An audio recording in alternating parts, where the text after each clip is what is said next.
1400.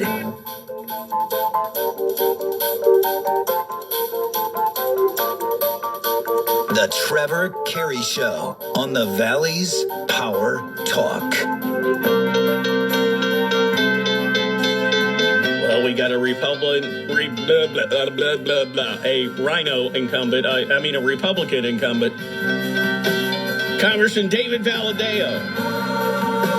He represents the 22nd District in Congress. The gentleman sitting across from me right here, Chris Mathys of Fresno, once a Fresno City Council member, wants to put his name back there in D.C. on the office plate. Mr. Mathys, welcome in again. Good to see you. How are you? It's always a pleasure to be here. Thank you. Enjoy your show. I think the last time we sat down was down at Crawdaddy's. Yeah, that was a good time. It's always fun to go down to Visalia and...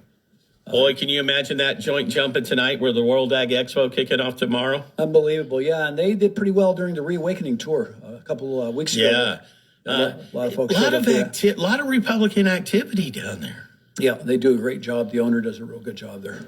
Well, listen, on the Democrat side, Assemblyman Rudy Salas and Senator Melissa Hurtado, State Senator Melissa Hurtado. And back us up. Let's go back to the last time this you two squared off. What was that? It was a couple points. He got you by. Yeah, it was really a close election. We had another candidate in the race, Adam Medeiros, who's running for the supervisorial position there in Kings County, a great person, a patriot. And the good news is he's endorsed us now, and we only needed 2.5%. And so it looks really good now. It's an equal matchup. You know, if you don't support President Trump, then Valadao's your guy. If you think that President Trump is going to do a good job again as president, then I'm your guy. I just tell people, look where we were, 2-3 years ago with President Trump, and look where we are now. I've played a litany of Hollywood Democrat comedians and actors who have come out and stated not voting for Biden, going for Trump, from rappers to, you're hearing a lot of this, but you got the hardworking people that might not have had the time to go and research and everything like some of these individuals have. According to the Cook Political Report, the 22nd District right there here in California and a district in New York are the nation's most Democrat-leaning while being represented by a Republican in Congress. The Democrats have 42% registration, Republicans 20%. No party preference is at 22%.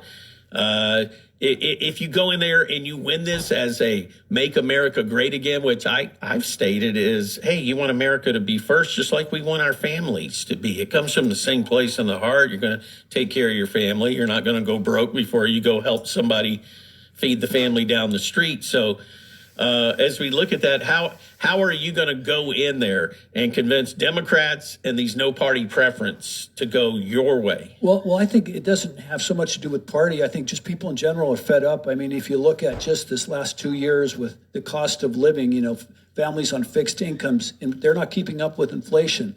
Look at where our gas prices are. We are not safe. We have a border that's unsecure. We send billions to foreign countries, but we don't take care of America. And, the people I talk to, regardless of their party affiliation, they want change. They want President Biden out. They want David Valadao out. And they want a congressman, frankly, they can meet in person. Mr. Valadao has not appeared on a single event anywhere, any radio show, any television debate. He is working out of Washington remotely out of his condo. I don't believe that's what people in District 22 deserve. Let's go back, Mr. Mathys. Give the listeners your background. Let's just go from birth and give me a couple of the highlights leading up to lead you where you are today. Well, thank you so much. I'm a son of immigrants myself. My parents came here legally in the 50s from Switzerland. We worked hard. I grew up on a ranch in Sanger. After high school, I followed my brother. I went into the Army and was proud to serve. I went down to Panama. I was deployed there in the Southern Command at Fort Clayton. I came back, wanted to get an education, so I went to Fresno State. I'm a proud Bulldog. And then from there, got into first real estate and now the cattle business. We run the Mercy Cattle Ranch west of the 5 Freeway. I've been doing that about 20 years. And I encourage people, eat beef and stay away from Beyond Meat, please. I think DeSantis is trying to outlaw it in Florida. But I said now it's better to be a cattle rustler than a bank robber. With these beef prices. Well, yeah, and tell me what it's attributed to, other than the Build Back Better Biden basement boy economy. Give us a real deal. What's Well, happening well, there? the problem is to build a new slaughterhouse in California or anywhere in America is insurmountable with the regulations that come with any kind of business now. And so what's happened is the beef industry has consolidated. There's a big company out of Brazil. Two brothers control it, the Batista brothers. And JBS Swift? Yeah, JBS, exactly. And you know, what that does is it reduces where we can sell our beef. And you know, what we need to do, and President Biden talked about it but never did anything, is we need to be able to create more places where we can process our beef and therefore, you know, change the competition. Because when you only got 4 people buying it, it's hard to keep the prices down. Now, I read on your website, and I want you to explain in simple terms how, as a U.S. congressman, you would help small business. Well, it's all about regulation. And, you know, I think if you look at California, look at the access to water. You know, there's something called SGMA, Sustained Groundwater Management Act, and that's created unnecessary burdens on farmers and ranchers as far as their water supply goes. You look at the oil and gas industry. You know, Kern County has some of the best, strongest reserves in the nation, but we have a governor that will not issue new drilling permits. How much sense does that make if you're bringing it in from the Middle East and from Ecuador when you have oil and gas right here in the valley? And the first thing I'm going to do is focus on those 2 items. We've got to make sure our farmers get water, and we have to make sure that our oil and gas companies can drill. I would knock on some of those Democrat doors and go, what's your 19-year-old son doing right now? Part-time somewhere. He's got 3 part-times. And you could be like, wouldn't it be great if he can make $85,000 to $120,000 in 24 months in the oil industry? It's some of the best paying jobs. And, you know, these oil... Did I get that estimate about yeah, right? Oh, yeah. No, you can start out in an oil company, depending on what your capacity is, you can hit $100,000 a year as a young person. And those are jobs that you can buy a house with and you can feed your family. Why would we cut those jobs out and give them to somewhere or send them somewhere else? It makes no sense. Let me ask you, abortion, pro-life? Pro-life, 100%. I can move on from that. Thank you. Let's move on to foreign policy. If you were in the U.S. Congress, boy, a lot of that going on here. But specifically, let's say if you were in Congress, it was Congressman Chris Mathys. What would your votes be on Ukraine? Well, you know, against any further aid at this point, you know, we've sent them $44 billion of taxpayer money. And at the same time, we've shut down hospitals, one here in the Valley, in Madera is a prime example. And what is more important, sending money to the Ukraine, who we really don't understand and how that money is being spent and used, or taking care of Americans, taking care of people that live in District 22? I think we've sent enough overseas to the Ukraine, and I think it's time to bring it back home and take care of the men and women that work in our Valley. Let's move on from that border to our border. I have been, very, very vocal out there about the fact that I can't believe there's been a few, maybe I can count on one hand, maybe 2, that have really continued screaming bloody murder over the surge in the open border. I mean, it's like, I equate it to a bathtub that's just overflowing. And the more it overflows, the more damage it does to the structure, which is our nation.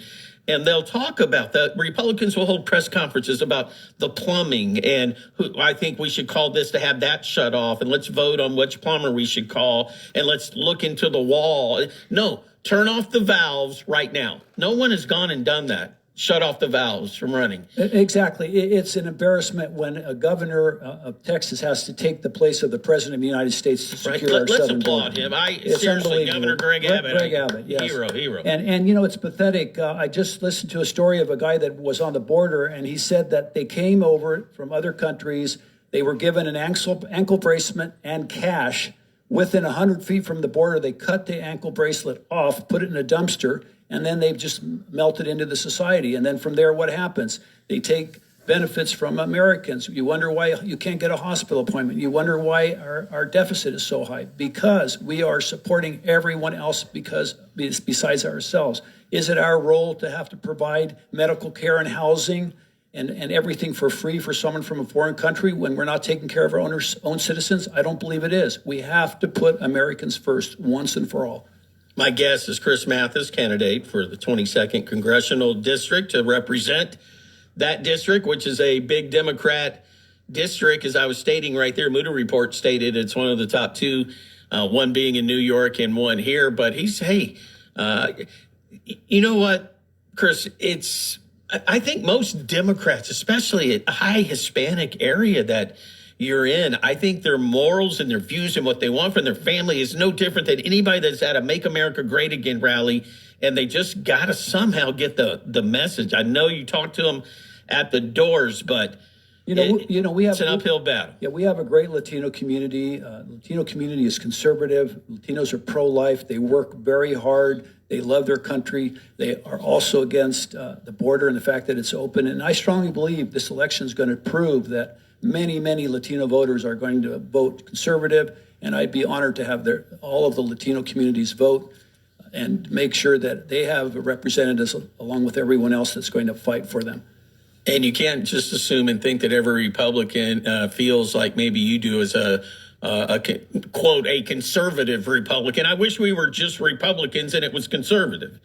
We all called the Conservative Party for a long time. Well, you have to do that. When you have Republicans that are what they call Republican in name only, like my opponent, that are voting, not with our conservative values, and they're voting against what I believe is important. One, of course, is when my opponent voted for the impeachment of President Trump. My opponent supports making, for example, same-sex marriage a constitutional right. I don't believe it should be. I think it's time that we focus on three main things, and that's God, family, and country, and our Christian values, and he's not doing that. And by the name, we're saying he. If you don't want to say it, I'll say it's Congressman David Valadao. Correct. In the 22nd District up there. Well, listen, Mr. Mathys, I want to ask about these continuing resolutions. And to me, I just say I'm a dumb country boy that's always lived in the city, but it seems like they give up their power. Right. He just laughed. It's not TV. He's smiling right now. Yeah. No, I mean, look, when you when you have a continuing resolution, what are you doing? You're kicking the ball down the court. The bottom line is, I don't believe in constantly raising the debt ceiling. We have estimated $100,000 per American citizen in debt and growing. It's time that we stop spending the amount of money we're spending, stop raising the debt ceiling, and start working with what Americans are already paying. The taxes are incredible. Fees, everything you do is a fee or a charge or a tax. And at this point, there is plenty of tax money being paid by taxpayers. It's time that Congress manages what they're getting and stop constantly asking for more. And when they raise the debt ceiling, what does that mean? They want us to borrow more money and spend more money, which I'm against. Well, let's go back to Congressman David Valadao for a moment. Let's talk about water in the valley.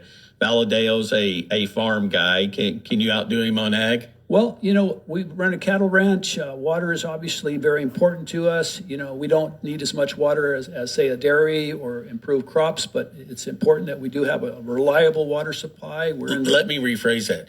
You're both ag guys. Can you outdo him on ag? Well, there you go. That's fair. I mean, that's how I make my money, and I will always make sure that the rights and that farmers have a strong voice, someone that's going to advocate for more water storage, for more diversion, to stop these crazy regulations, make sure they can pump, and make sure that we don't have to fallow so much ground. I mean, it's pathetic when you think you have to take farmland out of production and import it from another country. Let me ask you, people tell me, and I'm going to ask you, is there an ag mafia that wants illegals here that sometimes are disguised as Republicans? Well, I think, look, in ag, we need hardworking labor, and a lot of that labor is Latino, and there's nothing wrong with, people coming from other countries to work, but do it the right way. My dad came over, and he had his work permit arranged before he came. He had a place to live and a place to work when he arrived on our soil, and that's the way it needs to work. It has to have a system where we know who's coming in, and we know that they're going to work, and we know they're going to learn English, assimilate, and become proud Americans. What we don't want to have is people just coming across the border, signing up for benefits, and then becoming a burden on the taxpayers. Chris, thank you for your time and your drive. I'm looking at your flyer here. You got a picture of you as a veteran here. You look like somebody that Oliver North would have whispered into their ear in some kind of congressional hearing or something. I'm saying you're in your dress attire there, your military. Yeah, we're very proud to have former National Security Advisor to President Trump, General Flynn's endorsement. I have a great respect for General Flynn and what he's done for our country and our safety, and I'm a proud veteran. Jody Jones got me a Flynn autographed hat and brought it up here to me from down there. So I have it right there in my living room. So I look at that every day as well. Yeah. Great. Yeah, no. Anyhow, well, thank you for your service. And for those out there that point them, those donors and voters to your website. It's mathyscongress.com, or if you want to talk about any issue, I can be reached at 559-978-8410. Chris Mathys, Mathys for Congress. I would be honored to have your vote. Mathys. Congress.com. You didn't put the 4 in there because people don't know if it's FOR or the number, right? Mathyscongress.com. Exactly. In-N-Out burger, fries, soda. Make it simple, right? With your choice of select sandwich, nugs, fries, and a drink, Wendy's $5 Biggie Bag is your go-to.